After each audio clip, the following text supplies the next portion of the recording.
You know, there are many things which are prohibited in Islam. Drinking alcohol, gambling, fornication, adultery, even eating food which is harmful to you, smoking cigarettes, taking drugs and all these things which harm you, all these things are prohibited. Why is that? It's not because God doesn't want you to have fun. He wants you to have fun, but not at the expense of your body, which we believe is a gift from God. You know, God has given you this gift. So use it and not misuse it. Do not abuse it.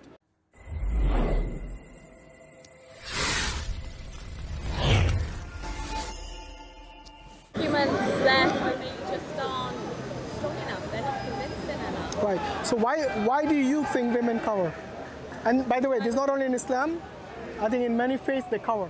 For example, in the Catholics, the nuns cover. Yes, from head to toe. In Islam, the women cover. Yes. And these are believing women. I know headscarves. Yeah. And by the way, there are a lot of Muslims who don't cover. Yeah. We don't say that they are outside the fold of Islam. We don't say that. They are still Muslims. Okay? They need to improve, just like many men need to improve in their ways, in the way they lead their life, in the way they dress even. Yeah, Yes? I mean, maybe it is too much of a focus on that for a lot of Yeah, women so to think don't, about what I'm saying is like, Islam. don't make that as a means for you to stop you learning about Islam. Because the reason Muslim women cover is, first and foremost, it is what their God has told them to do. And That's the right point. but that's not the only thing. The other thing is, it makes them, it is like an identity for them, that they are believing women. So there are Muslim women and there are believing Muslim women. Yes? And this is how you distinguish them. Now imagine if there is a woman who is not dressed appropriately and she's walking by a building site, construction site, and there are men working there, and they wolf whistle her and they make some nasty remarks. What is she going to do? She's just going to walk by, isn't it? Now they see a nun walking past, or a Muslim woman covered from head to toe. Trust me, the same men, when they look at them, they will show them respect. Why do you think is that? In both cases, it can be the same woman, you know.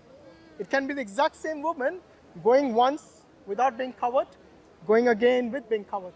And in both cases, she's treated differently. I do see your point, but I just don't see it disrespectful to appreciate a beautiful woman.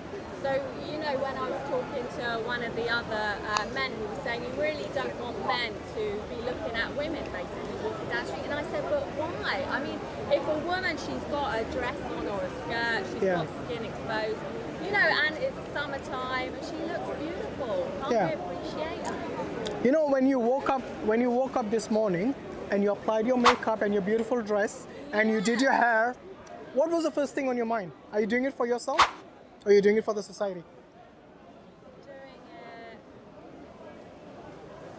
I would say doing it for myself, but because we are social beings. Let's be real, come on. I mean, let's be real. No, honestly, I would say that. Are there any other women here? I've given it a lot of thought about tattoos, about makeup, and the thing is, when you look at ancient man, they have always decorated their bodies. I used to think it was really shallow. No, I'm not saying. Bothered about the way you look. I'm not saying. You're right. We are social animals. You're right. Yeah. What's your name, by the way? Hazel. Hazel. I'm Hashim. Look, Hazel, if you were there in the Victorian era, you would dress like a Victorian. Why? It is not because you wanted to dress like a Victorian. It is what the fashion dictates at that time. Yeah, we want to fit in. And guess who has always been the leaders in fashion? What are you going to say, religious? No. Is it men or women? Who are the Gucci's? Who are the Versace's? Who rules all these empires, the fashion empires? Even today, it has always been men. The men have been dictating to you since ages without even knowing what to wear and what not to wear. What kind of makeup to apply, what kind of hair to fashion yourself with, what kind of dress to wear. They have been dictating to you since time immemorial. Okay. You see what I mean? But why is that an old Now I'll tell you why you dress like that. It is not for yourself. It is not even for the people around. It is for those fashion gurus. They wanted to dictate how you should dress. Even though those heels, which many women wear, you're not wearing that, alhamdulillah, many women wear them and they all know that it is the most, what do you say, it is something that is so uncomfortable that many of them, by the evening, they've already got it in their hands. You know why? Because that's not natural. No. To Well, why would that be an argument for women then to no, dress I'm in just a telling you the religious reality of society. If you don't want to do it for God, you'll do it for men. And this is what's happening in every fashion world that everyone who adopts fashion of that particular time and era. If you're not going to do it for men, if you're not going to do it for God, you'll definitely do it for someone else. And that, trust me, at the end will not be for yourself. See what I mean? So then shouldn't we be thinking that women should dress for themselves rather than, oh, don't dress for men, so dress for God instead? No, look, God is not saying to dress for him. God is telling you what is good for you. What is good for you and for your family and for the environment and everything. You know? Look, Yeah. God is The also, thing is, by the God way, tells me it's good for me to yeah, know myself. God has also told the men to lower the gaze. And it's to lower the gaze, not to look at something which is harmful or something which harms you, spiritually. And God has also told the women to lower the gaze. In both cases, it's an equal responsibility. Yes? And there are things that God has told men, like for example, the financial responsibility in Islam is always of the men, never of the women. Even if the woman is earning more than the man, then it is still his responsibility. Yes? And by the way, it doesn't mean that the wife, if she wants to help out in the family, she can't, she has to. But for her it's voluntary, for the man it's mandatory. Yeah. Would you say that is something which is discriminatory for the men? Discriminatory for them. If they are the ones given the financial responsibility all the time? Of course you would like that. You would like them to pay your bill at the restaurant, even if you were dating them, if you were not even married to them. Because this is how the I society, do get there's yeah, this is the differences, society yeah. that we live in. Just for me, It drives us in hard this to manner. get over that, Yeah. So the covering, wedge. It feels Yeah. to me the wedge women are pushed into it. which wedge is that? Well, just how they should dress. No, but you see, they what you're doing is, separately. why don't you ask those women who are covering maybe? I'm a man, I'm not going to do this because, mashallah, there's a sister behind you. Sister, did somebody force you to wear that? That man has got his hands up, so he's saying no. But I want to know from yourself. Yes? So ask them if they are forced to do it. Because what many Western women and even Eastern, they think that the Muslim women are in this regressive stage where they cannot perform well in their life. My wife is a doctor, alhamdulillah, and she still covers at her work. Yes? Yeah. And the thing is that it doesn't stop them doing the things that you would be doing normally in your life. I mean, obviously there are things like partying in the clubs and all that. Even the men are told not to do that, not only women. Right. Oh, well, I tell you, I experienced something the other day. We went to a Somali restaurant, and Nice food, yeah? it was Alhamdulillah. lovely food. It was beautiful. Alhamdulillah. And we got ushered to sit in a booth with curtains around it. Oh, wow. Because I was a woman. MashaAllah. So, I mean, I had no problem with that because I have freedom outside of the restaurant. Yeah. But if that was my life to sit behind a curtain, we could hear the men chatting, Yeah. speaking to the staff, having a big talk, and I No, I like totally to agree. part You come from a culture and a tradition which is different. Let me ask you this. If you were given a place, let's say in a cinema, yes, and you were given this exclusive place where only you and your husband are with you, Yeah. yes, would you feel special? Even if there was a curtain, even if there was a curtain there where nobody can see you, you can only see the screen, would you not feel special? In fact, people would pay premium to be in that situation. They would pay extra money. So you should go and thank that Somali. Give them extra tip, next time, inshallah. Yeah, we did. Yeah, we had a nice.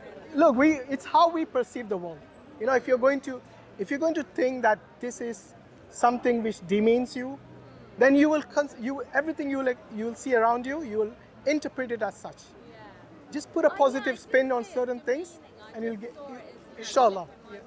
Yeah, of course. The evening could have been much richer. Basically, the more people you speak to, I think, life is richer. Yeah. No, look, nobody stops you speaking, even if you're in a hijab. Yeah. But unnecessary flirtation is what Islam doesn't prohibit. It is something that Islam prohibits. Yeah. So this is what we are saying. It is, look, end of the day, when your husband or your wife, when they're alone at home, yes, and you're away from them, either at work or somewhere else, yes, you wouldn't expect them to bring some stranger to your home and, you know, get busy with them. You wouldn't want that, because that shows that you respect her even when she's alone, or when you will respect him when he's alone at home. And this is what Islam is telling us, to respect each other. You're not a competition. You help out each other. So what Islam does by telling the women to cover and for the men to lower their gaze is that this evil that we find in the society, it is something that can get us quite easily. Yes, today our youngsters have been exposed to videos and pictures, even though they might be doing it behind our backs. It's so easy to do that through the internet, you know. Pornography has become like mainstream today, and there's no laws against this. Nobody stops anyone anymore. Yes, it's become so common that people even stop talking about it as being something evil. Whereas back in the days, you know, when our parents and grandparents were around, they would go to lengths to stop such things. Yes, they would question, who is your boyfriend? Why would they do that? They were still non-Muslims. Yes, why would they do that and not today? Today it's like, oh, I need my freedom of speech, my freedom of space. Yes, have that, but within boundaries. But if you go beyond that means, you know, and that is what Islam does. You know, there are many things which are prohibited in Islam: drinking alcohol, gambling, fornication, adultery, even eating food which is harmful to you, smoking cigarettes, taking drugs and all these things which harm you. All these things are prohibited. Why is that? It's not because God doesn't want you to have fun. He wants you to have fun, but not at the expense of your body, which we believe is a gift from God. You know, God has given you this gift. So use it and not misuse it. Do not abuse it. Well, thank you. We better go. But Yeah, thank no you. problem. So inshallah, read that Quran that you guys have. Maybe. And you got any Qurans on Islam? Sorry, any questions on Islam? Please come and ask. But it's a pleasure talking to you. Take care, guys.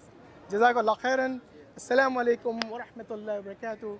Don't forget to subscribe to DawahWise, inshallah. Jazakallah khairan. And all the other channels.